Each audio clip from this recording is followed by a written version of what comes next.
See you tonight. We're so glad to see full room. It's part of the weather. Very happy to be here. I'm honored to be here, and I'm hoping that you guys are excited. I'm excited. And so the first thing I want to get you guys to do, okay, before I begin speaking, I'm going to ask you guys to use your voice. Is that okay? Mm-hmm. All right. So I'm going to ask you guys to repeat after me. You guys ready? Mm-hmm. Ready? Okay. Repeat after me. I was born to lead. I was born to lead. This world desperately needs me. This world desperately needs me. And the unique gift I have to offer. And the unique gift I have to offer.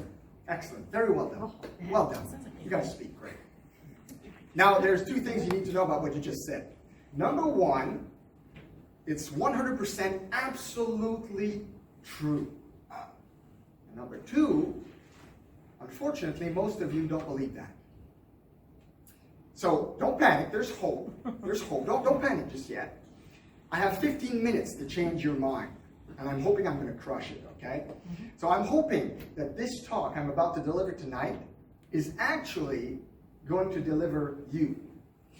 I'm hoping this talk is actually going to deliver you from low self-esteem, false expectations, feeling like a failure, seeking approval.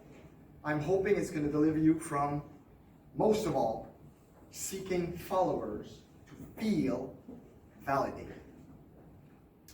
I've been on my leadership journey for quite some time now, for many years. And when you study leadership, you buy a lot of books, you go to a lot of conferences, and you listen to a lot of leadership experts. And one of the main catchphrases in leadership that we hear very often is the following. He who thinks he is leading but has no one following is only taking a walk. The first couple times I heard this, I laughed. And I totally agreed with it. I mean, it makes sense, right? After a few times, however, I have to admit, I became self-conscious. So what I did is I looked over my shoulder, and lo and behold, it appeared that I was only taking a walk. I wasn't laughing anymore, of course. So here's the thing. I began a deep introspective analysis of myself as a person.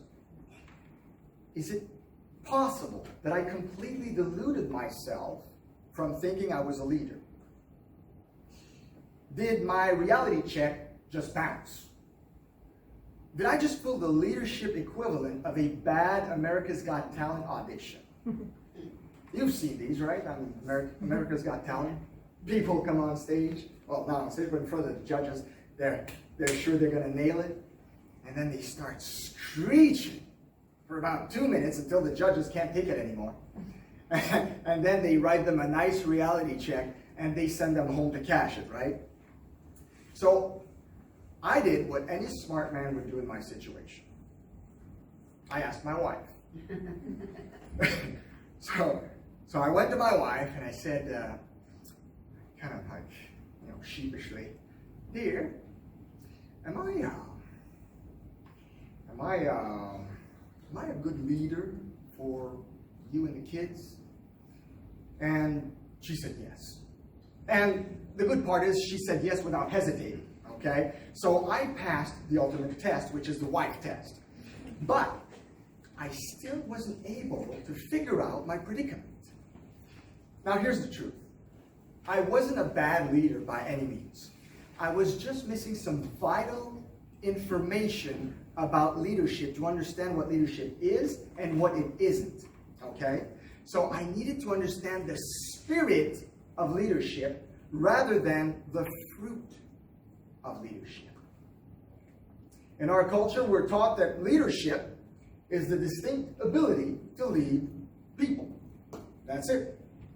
And that's the way I used to understand it, and I'm sure that's the way you guys were all taught the same thing, right? There's a problem with this philosophy. And the problem is the following. It focuses more on the results of leadership rather than on the process of leadership. You see, I believe that leadership consists more of a process than outer results. I think it's more of an inner process than outer results. Leadership is a self-discovery process that is fueled by your inner fortitude. Followers have nothing to do with that particular process. It's a journey. There are fruit that may grow from it, the followers. There are the fruit that grow from that, but they have nothing to do with the process. So now I'm going to ask you guys, I'm going to present to you guys, share with you guys, 3 leadership shockers. Are you ready to be shocked? I can't hear you. Are you ready to be shocked? Oh, yeah. It's going to be shocking. Okay, leadership shocker number 1. You are all called to lead, every single one of you. The reason we don't believe we're called to lead is we reason this way. Well, if everyone leads, who's going to follow? That's how we think. And because of this reasoning, most of us prevent ourselves from developing the leader within. Okay? And what we fail to understand is that we all possess leadership DNA. We all have that. Because of who we are as human beings. Let me explain, okay? I'm going to explain this so you can better understand. The same way an acorn possesses the DNA of an oak tree, so do we possess the DNA of a leader. But the acorn must sprout and grow and become the oak tree. And in the same manner, we have to grow and develop ourselves into becoming a leader. Does that make sense? Okay. Here comes leadership shocker number 2. Shocker number 2 is, you were not put on earth to lead people.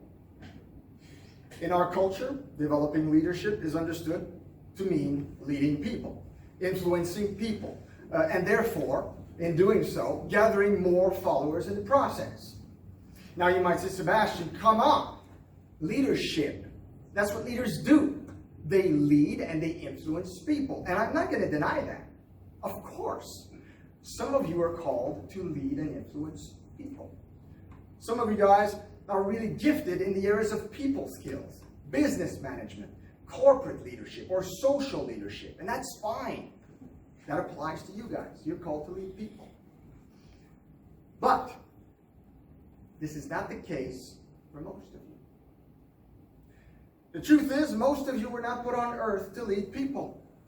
And when we believe that leadership strictly entails leading people, we mislead ourselves. We mislead ourselves. And when I understood I wasn't put on earth to lead people, man, did that take a load off. Huge burden off my shoulder.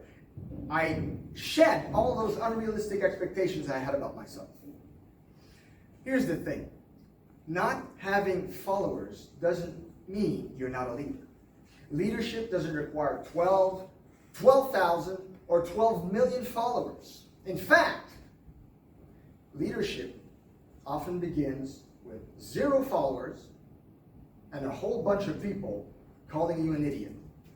And that's a fact. Why? Because true leaders understand and apply leadership shocker number 3. And the leadership shocker number 3 is, each one of you is called to lead in an area of gifting. You were put here to lead and to dominate in an area of gifting. You were put here for a special purpose. You were put here to solve a problem. There is an assignment that only you can fulfill. Only you can fulfill. Only you can fulfill. Only you can fulfill. Only you can fulfill. The tragedy of life is that most people never find out what their area of gifting is. And as a result, they end up following those who have discovered their area of gifting. True leadership consists, first and foremost, of self-discovery. Here's a great definition of leadership. You guys can post that on your fridge. This is powerful. It sums up the talk I'm giving right now, okay? True leadership is the discovery of what you were born to do and the willingness to do it no matter what. I'm going to repeat that because this is really powerful. True leadership is the discovery of what you were born to do and the willingness to do it no matter what. As you can see from this definition, there are no followers here, no followers involved. The truth is, true leaders don't look back to see who's following. They don't. They're too busy. They're too busy. They don't care about that. They look ahead. They look forward to doing what they love and what they do best. That's what they do. They're obsessed with that daily. They want to be leaders in their area of giftedness, or what we call their field. Now that I've given you the 3 shockers, I'm going to give you some real life examples. Let's talk about Steve Jobs a little bit. Everybody, I've seen books and movies and all kinds of documentaries that call Steve Jobs a great leader. And he was. I'm not going to deny that. But was Steve Jobs great at leading people? And the answer is no. Ask anybody who's worked with or for Steve Jobs, and they're going to tell you he was terrible at leading people. I mean, he had all the wrong people skills. That's what he had. However, Steve Jobs was a great leader in his area of leadership, of giftedness. And his area of giftedness was innovation and entrepreneurship. This was his area of giftedness. He shared it with the world. He had a tremendous impact. He dominated in his area. And as a result, he's known today as a great leader. So I'm going to ask you a question. Was Steve Jobs concerned with having followers? What kept him up at night? Having more followers, being liked? Was that what kept him up at night? Not at all. No. He lost sleep over the desire to be the best in his field, to innovate more than anybody in his field. And he succeeded, right? So the answer is obvious. Let's talk about someone else. Vincent van Gogh, the painter. Vincent van Gogh. Of his own admittance, Vincent van Gogh had very, very little people skills. He said, "I do not say that my work is good, but it's the least bad that I can do. All the rest, relations with people, that is very secondary. Because I have no talent for that. I can't help it." That's what Van Gogh said. He remained unknown for most of his life. And yet, even though he had no followers, today Van Gogh is considered a leader in his field, and that field was art. So, was Van Gogh losing sleep over not having any followers? Not at all. Instead, Van Gogh kept on painting. 902 canvases, over 2,000 known works of art in only 10 years. That's what he did. So even though he died unknown, Van Gogh today is recognized as a leader in the field of art. Let's talk about someone we probably know a little bit better, here in Canada anyway, Wayne Gretzky. Wayne Gretzky. Wayne Gretzky is the all-time leader in goals, in assists, and in points in the NHL. So he's the all-time leader, right? He said, "You miss 100% of the shots you don't take." I love that quote. So what do you think? The great one. What was he concerned with? Having followers? Or was he concerned every day in developing that shot and developing his passing ability? The answer is obvious. So Steve Jobs, Vincent van Gogh, Gretzky, just 3 examples. They were all leaders in their area of giftedness. And their only concern was to be the best in their field.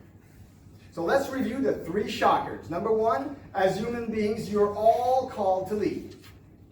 Number 2, you were not put on earth to lead people. Number 3, you're all called to lead in your area of giftedness.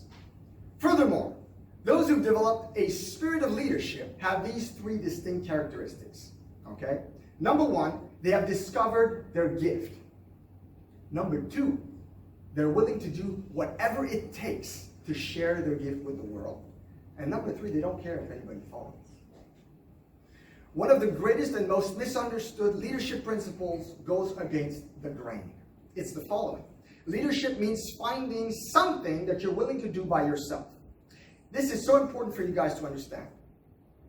We often admire entrepreneurs in our culture, and we're in the right place for that, right? We often admire them because what? We see them as leaders, right? They're the movers and shakers. They're the trailblazers. We love them. Interestingly, the word entrepreneur comes from the French, and I should know something about that. It comes from the French word entreprendre, and entreprendre means to begin something. You see, when you begin something, no matter what that something is, you're alone most of the time.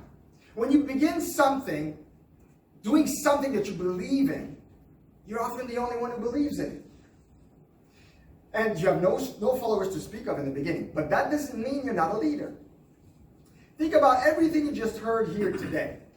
Now I want you guys to do with me what we did in the beginning. We're going to repeat that statement you guys repeated in the beginning. We're going to say it again. And I want you guys to think about it, okay? I was born to lead. I was born to lead. This world desperately needs me. This world desperately needs me. And the unique gift I have to offer. And the unique gift that I have to offer. Yes, it does. I hope you guys believe it now. It really does. Believe it. So, you might not have any followers in the beginning. You may even have a whole bunch of people call you an idiot. I hope not, but you might have a bunch of haters. But keep at it no matter what. And I'm going to finish by quoting that movie, Field of Dreams.